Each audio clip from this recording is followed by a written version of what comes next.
Right now, News 3 Live at 6, chilling evidence. The man who made terroristic threats at the Golden Knights Parade has a preliminary hearing in court. The new details presented in tonight's Operation Crime and Justice report. Plus, no charges are coming against the security guard who Britney Spears claims slapped her at the Aria. We have new video and new information from the police report. Plus, the NBA taking over Las Vegas. NBA Con underway right now over at Mandalay Bay. Of course, we'll take you inside. And we know the big Formula One race is going to bring fans from all over the world to Las Vegas. So all kinds of ways to get here. You'll hear what the aviation department is doing to make sure they have everything set for everyone with private jets. News 3 Live at 6 starts right now. News 3 starts now. We start at 6 o'clock with some breaking news and update for you. Metro Police investigating a shooting in the historic West Side that we now know has turned into a fatality. It's a homicide investigation. The original crime reported just before 3 this afternoon near Lake Mead and MLK. Yeah, investigators say arriving officers found a man suffering from an apparent gunshot wound. Medical responded, pronounced the man dead. Metro Police will provide a briefing, we're told, on this incident at any minute now. And when they do, of course, we'll be sure to update you. Our Vegas Golden Knights brought home the Stanley Cup just 6 years after becoming an NHL team, and tens of thousands of fans turned out to celebrate the big win, starting with a party down on the Las Vegas Strip, ending at T-Mobile Arena. Well, that parade came with a chilling plan for mass murder on the Las Vegas Strip. Good evening, and thank you for joining us. I'm Latoya Silman. And I'm Jim Snyder. Glad you're with us tonight. This week, evidence is being released that's against the man suspected of plotting to attack that VGK parade. 31-year-old Anthony Zaccaro facing a felony charge of making terrorist threats. Now, for the first time, we're hearing from the man who says he wanted to go down in history. Yeah, and tonight's Operation Crime and Justice report, News 3's Anise Rosh is live with the story that you will only see on 3. Yeah, Latoya, reading about those threats in a police report is one thing. Hearing exactly what was said, that is something else entirely. Now, these were recorded phone calls from 2 crisis hotlines. A man reported to be Zaccaro, hoping to turn a celebration into a massacre. I'm gonna go kill somebody now. Watch the news today.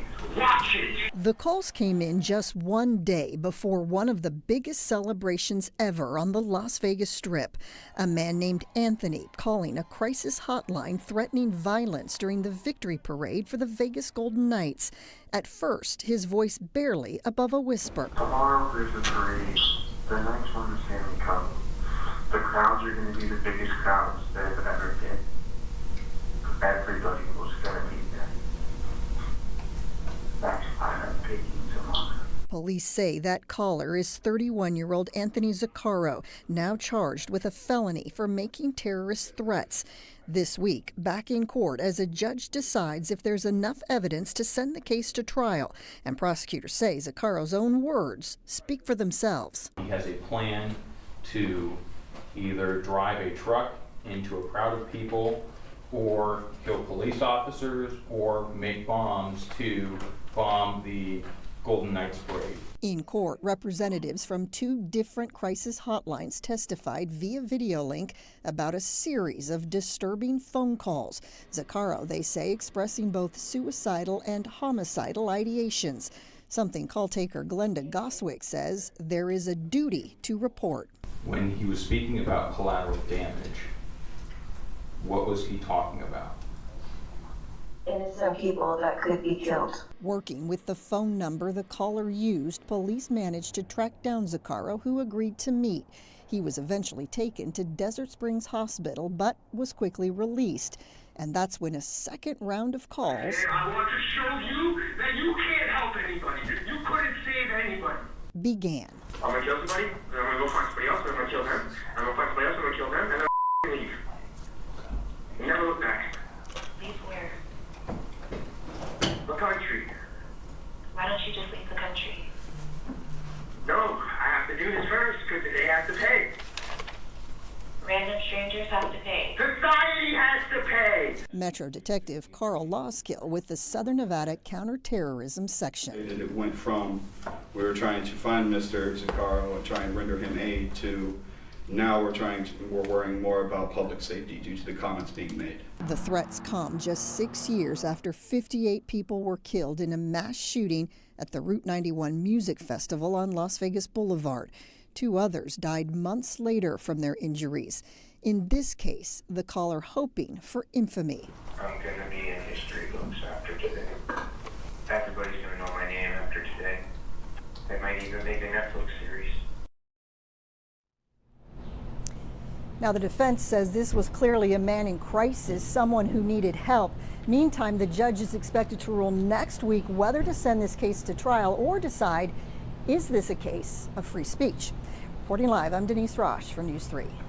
Wow, really unnerving to hear those calls. As you said, Denise, thank you for bringing us that. And a reminder, if you have tips for stories you'd like to see us look into involving crime and safety in our community, you can send those to crimeandjustice@news3lv.com. A man accused of riding his dirt bike through casino floors has been ordered to stay out of trouble. We told you about this case yesterday. The man even rode up stairs and escalators on the bike, and according to court records, the suspect is Matthew Glenn. He faces multiple charges, including reckless driving and disobeying a peace officer. Metro's raid unit, which targets dangerous driving, arrested the suspect. He just cares about himself and what he's doing and how many followers he's getting on his social media. That's all he cares about. He doesn't care if he hurts anybody, which he was bound to eventually. So that's why we made this our priority, because number one is it's the Strip. Number two, he's endangering the public, endangering the property. RAID stands for Reckless Apprehension and Intervention Detail. So far this year, the unit has made 170 arrests and taken 15 guns off the streets. No charges coming against the security guard who was accused of hitting Britney Spears on the Strip. Turns out he hit her hand. She slapped herself. TMZ sharing this footage with us. According to the police report we also have in the newsroom, surveillance footage shows that Britney went to try and tap this star NBA player, Victor Wembanyama, on the shoulder. And when she touched the player, the security guard there to protect him pushed her hand away. That caused Britney's hand to hit her own face. As a result, no charges, no arrests. Wow, that's a big talker there. Well, let's go ahead and take a live look now at the Sphere. Las Vegas's newest addition to the skyline officially welcomed the NBA Summer League, and it was a sight to see. Check this out. Many amazed by the sight as they saw it this morning. The Sphere welcoming the NBA in a very special way, lighting up like a giant basketball, welcoming all of the top new prospects. And you can see the giant ball glowing in the morning sky there. I'm sure it was a treat for everyone who saw it. Since the Sphere's first full illumination on the 4th of July, it's been a hot attraction trending all over social media. Summer League has called the Valley home since 2004, and it gives NBA teams the chance to test new players after picking them up in the draft or the G League. Today's most anticipated matchup is the Charlotte Hornets versus the San Antonio Spurs, and that is when we will all see the debut of the #1 draft pick that we've been telling you about with the Britney Spears drama, Victor Wembanyama. Now, this game started at the top of the hour, so of course we'll have the highlights for you later tonight.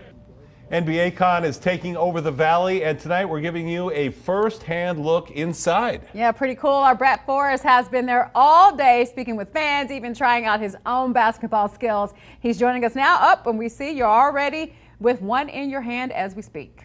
This is not only the first NBA Con in Las Vegas, it's the first one in the world. And the fact that the NBA is launching this concept here in our city, I think says a lot about the potential they see in Las Vegas. We have the WNBA Championship Aces, we have the Summer League, we have the U.S. men's national team coming here later this summer, and a possible NBA-ready arena being built with private funds that was announced not too long ago. So is it inevitable that we are getting a team? Well, that's a question I'm asking everyone today. I think they absolutely should get an NBA team. By the looks of it, the atmosphere here is great. It looks like they're starved for an NBA team. I'm ecstatic. I love NBA. I'm wearing an NBA jersey right now. I'm at NBA Con. Who doesn't like basketball?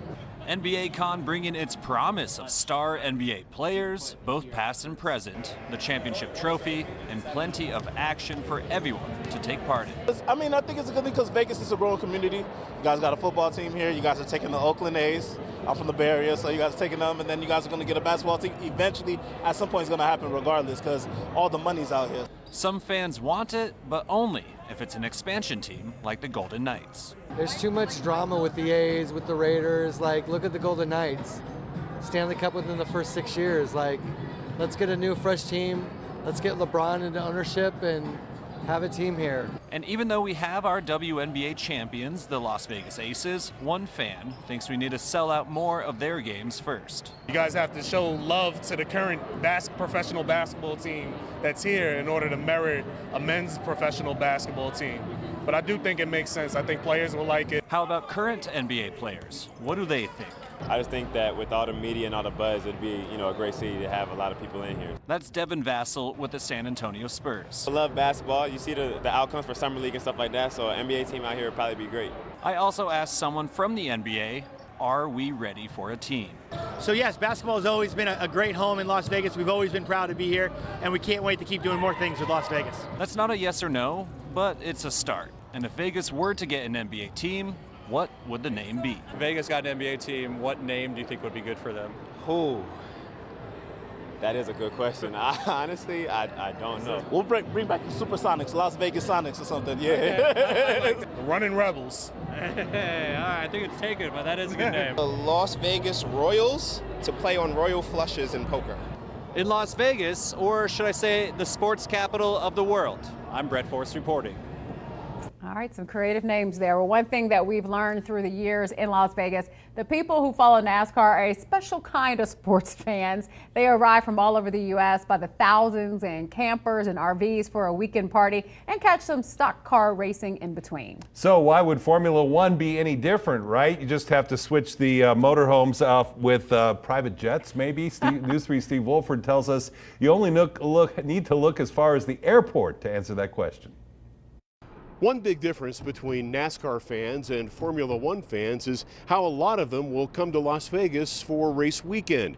Formula One is followed by fans from all over the world, and as a result, it's led to a bit of an expansion project on the part of the Clark County Aviation Department.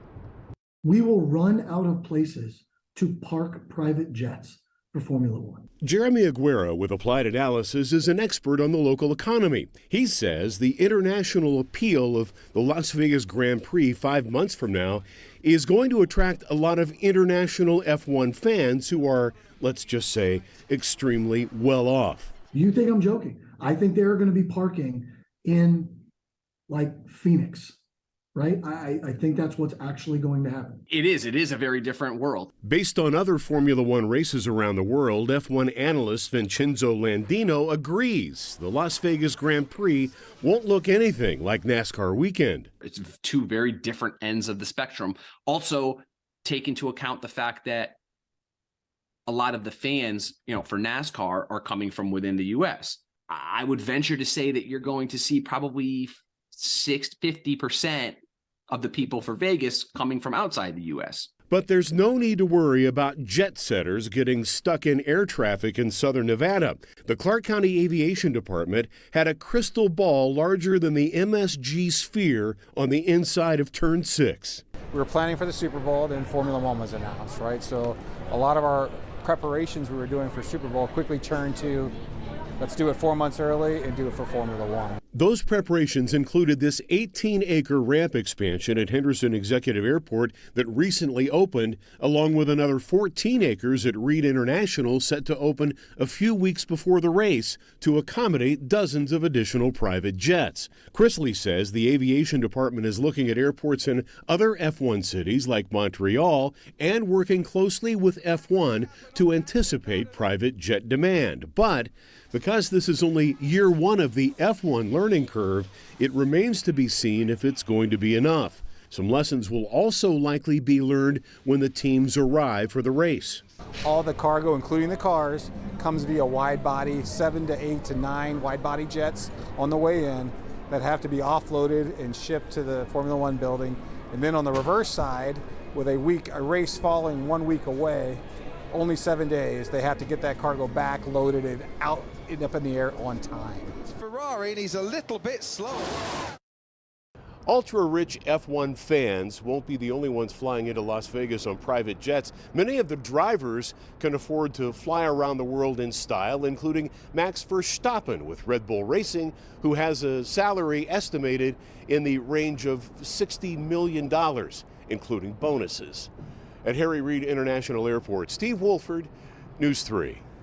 Yep, probably not flying coach with those kind of numbers we're talking about. Steve tells us private planes can typically park for about $100 a night, but the Department of Aviation plans to hike up those rates for the Grand Prix and the Super Bowl, and they say that's pretty standard practice at airports and cities that host big events like this. And that's the main reason. Well, who needs a private jet? You got to pay for the parking, right? It's too much hassle. Our coverage doesn't end here. It continues on news3lv.com. To stay up to date on all things Formula One, you can use the camera on your phone right now. Scan that code on your screen. Still ahead at 6, it is a big change coming to our schools regarding backpacks. Well, our Kristen Drummond's going to bring us the answer after the break. A warmer weekend is in store, but winds are on the way. Coming up after the break, we'll talk about elevated fire danger for our region this weekend. Then at 6:30, we're digging more into the new Alzheimer's drug that's giving people here in Las Vegas a lot of hope, how it could change the lives of millions. Plus, we are live from the NBA takeover of our city. Jesse Merrick will bring us the latest from Summer League.